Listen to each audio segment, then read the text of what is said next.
Hello guys, ఈరోజు నేను explain చేసేది శ్రీ వెంకటేశ్వర స్వామి విగ్రహాల గురించి. జిల్లా నాగర్ కర్నూలు మండలం ఒంగూరు గ్రామం ఎల్లమ్మ రంగాపురం కొత్తగా కట్టిన వెంకటేశ్వర స్వామి గుడి.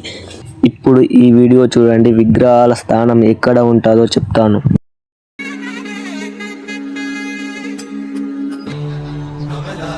వీడియో చూశారుగా గాయ్స్, ఇప్పుడు చెప్తాను వినండి. మన గుడి ప్రవేశం ఇక్కడి నుంచి స్టార్ట్ అవుతుంది. ఇదిగో గుడి ఆవరణ చూడండి. లోపల చాలా అద్భుతంగా ఉంటుంది. ఇక్కడ గజస్తంభం నిలబెట్టే స్థలం చాలా ఎత్తుగా ఉంటుంది. గజస్తంభం మీకు నెక్స్ట్ వీడియోలో చూపిస్తా. ఇప్పుడు మనం గర్భగుడిలోకి వెళ్దాం. ఇక్కడ మధ్యలో వెంకటేశ్వర స్వామి, అల్వేల, మంగమ్మ దేవతలు కొలువై ఉంటారు. వెంకటేశ్వర స్వామికి ఎదురుగా గర్భగుడిలో కుబేర స్వామి ఉంటాడు. ఉండడానికి ప్రత్యేకత ఏమిటో చెప్తాను వినండి.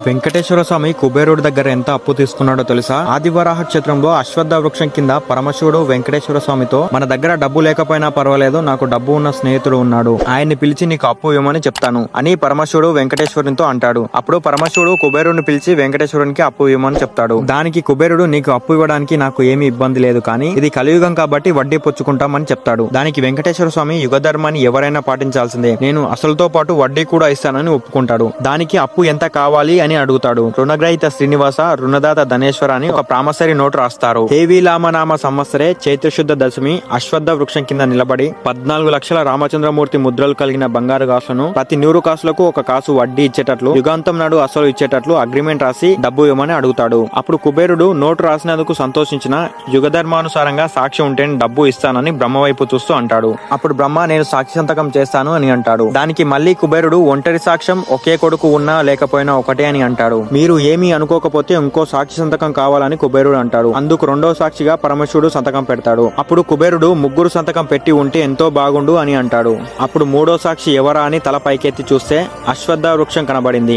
ఆ వృక్షం 3వ సాక్షిగా సంతకం పెట్టింది. 3 సాక్షి సంతకాలు పెట్టాక కుబేరుడు వెంకటేశ్వర స్వామికి 14 లక్షల బంగారు కాసులను ప్రతి 100 కాసులకి 1 కాసు వడ్డీగా అప్పు ఇవ్వడం జరిగింది. మీకు వెంకటేశ్వర స్వామి ఇష్టమైతే ఓం నమో వెంకటేశాయ అని కామెంట్ చేయండి. రావాలనుకుంటే రంగాపురం కామెంట్ చేయండి, లొకేషన్ షేర్ చేస్తాను.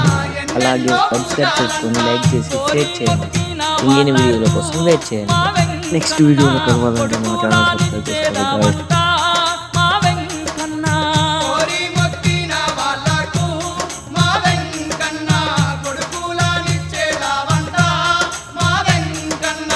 అవతార పురుషుడమ్మా, అవనిలో వెలిసేనమ్మా, వడ్డీ కాసులా వాడై వెలసిన దేవుడమ్మా.